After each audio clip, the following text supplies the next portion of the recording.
Charles Jackson Neres Batista, ou conhecido como Charlinho do Lixão.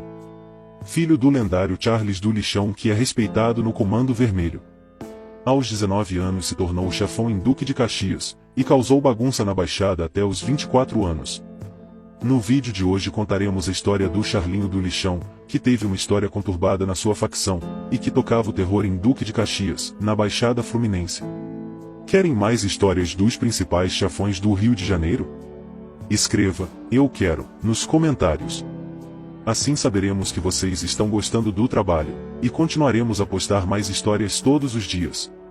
Charlinho do Lixão, ou CH, como era conhecido, ostentou no crime o nome e a história do seu pai, o Charles do Lixão. Chefão das favelas do Lixão e Vila Ideal em Duque de Caxias, e membro antigo do Comando Vermelho, respeitado na liderança. Mas o respeito do Charles, o pai, foi contestado na facção, quando Charlinho, o filho, começou a se crescer no crime na Baixada Fluminense. Vamos contar essa história. Charlinho entrou no crime contra a vontade do pai, mas como morador de comunidade, sempre esteve perto de envolvidos com o CV, e costumava usar o nome do pai para ganhar respeito. Como a maioria dos filhos dos chefões do Rio, foi se envolvendo aos poucos, e contra a vontade do pai. Sempre esteve perto das negociações, reuniões, e fechamentos do tráfico na Baixada. Contra a vontade do pai, se achou no direito de virar frente na favela do Lixão, e conseguiu soldados para comprar sua audácia. Seu grupo teria executado homens que eram da confiança do seu pai, o Charles, alegando roubos e desvio nas bocas. Esse golpe não caiu bem na alta cúpula do CV, e pediram explicações para o Charles, que ocupava o cargo de conselho da facção. Ele ordenou que o Charlinho entregasse para os chefes do CV, e contra a vontade do pai, continuou assumindo as firmas e fazendo todas as atividades que os frentes fazia para o pai. Essa conduta do Charlinho nas ruas de Duque de Caxias causou o rebaixamento do pai na cúpula do CV, por não ter punido o filho, que tomou atitude sem consultar a facção. Em 2014 o Charlinho do Lixão foi preso. Seria sua primeira e única detenção. Caiu na ala de Bangu 3, onde moravam os principais chefões do CV no Rio de Janeiro, entre conselheiros, contadores e braços de guerra. No presídio, conseguiu se explicar para os conselheiros da facção, e continuou tendo seus preços em Duque de Caxias. Em 2016 o Charlinho foi libertado, porque a justiça não conseguiu comprovar sua real participação no tráfico de Duque de Caxias.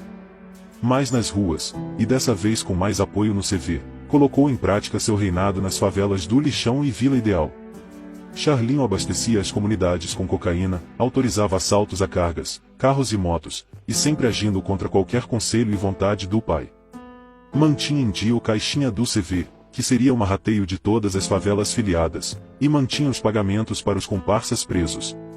Perante as comunidades do Lixão e Vila Ideal, ele quase não era visto no dia a dia, mas sempre em dias de bailes e eventos, estava com seu bonde armado, com motos e carrões de luxo.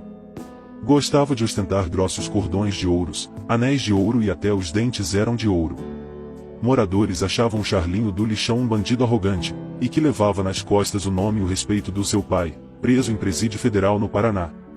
Charlinho tinha os seus adeptos dentro do tráfico, mas não era querido por toda a comunidade do Lixão, e muito menos na Vila Ideal.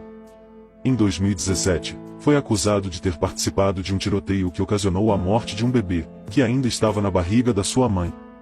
Ele foi indiciado por esse crime, e seu nome recebeu bastante atenção na mídia. Com seu nome nas capas de jornais, os cercos polícias eram frequentes nas favelas do Lixão e Vila Ideal para capturar o grupo do Charlinho.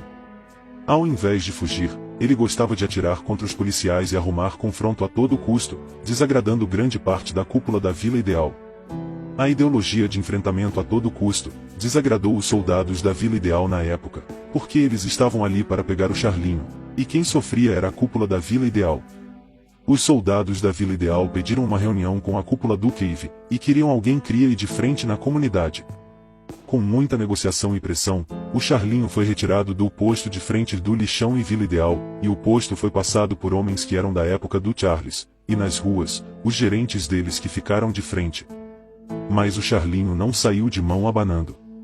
Ainda cuidava dos fechamentos do seu pai para a família, e recebeu o cargo de abastecer as drogas sintéticas e cocaína para as comunidades de Duque de Caxias. Em tese, ele sairia do holofote, sairia do Lixão e Vila Ideal, porque não era mais chefe, mas continuaria lucrando. Mesmo assim, continuava frequentando o lixão, chegando até afrontar os atuais frentes, causando uma insatisfação nos soldados da Vila Ideal e Lixão. Nesse período a polícia estava na cola do Charlinho, e sempre ele era monitorado quando entrava e saía de Duque de Caxias. Ele chegou a ser sequestrado por corruptos, que até expuseram fotos nas redes sociais, mas ele não foi apresentando na delegacia, levando a crer que tomaram dinheiro do Charlinho pela liberdade dele. Até que o fim do Charlinho chegou em 2019. Na época, muito procurado pelo 15º BPM de Caxias, e sem apoio dos mais velhos do CV, alegando que o Charlinho não respeitava ninguém, ele foi abatido numa operação policial. Os policiais monitoraram o carro que o Charlinho estava voltando da Penha pro lixão, mas antes de ele entrar na comunidade, fizeram uma perseguição e ele fugiu para uma casa próxima. Ao entrar na casa, os policiais mataram seu segurança e o Charlinho, que tentou reagir pegando seu fuzil. Na época, acreditavam que bondes dentro das favelas do Lixão e Vila Ideal entregaram o esconderijo do Charlinho fora da comunidade, para dar o fim nele e acabar com os problemas na Baixada. Seu pai, o Charles, foi avisado do óbito do filho no presídio no Paraná e pediu para ir ao velório. Sem logística adequada, o pedido foi negado para a justiça. O corpo do Charlinho foi velado na favela da Nova Holanda no Complexo da Maré, a pedido da sua mãe, que segundo a polícia, estava sendo procurado e se escondia por lá, por participar do tráfico na Baixada. Esse foi o fim do Charlinho do Lixão, bandido que causou pânico nas favelas em Duque de Caxias. Gostaram do vídeo e querem mais histórias contadas dos principais chefões do Rio de Janeiro? Escreva abaixo, eu quero, e assim continuaremos postando todos os dias mais histórias. Uai, seu app de vídeos curtos.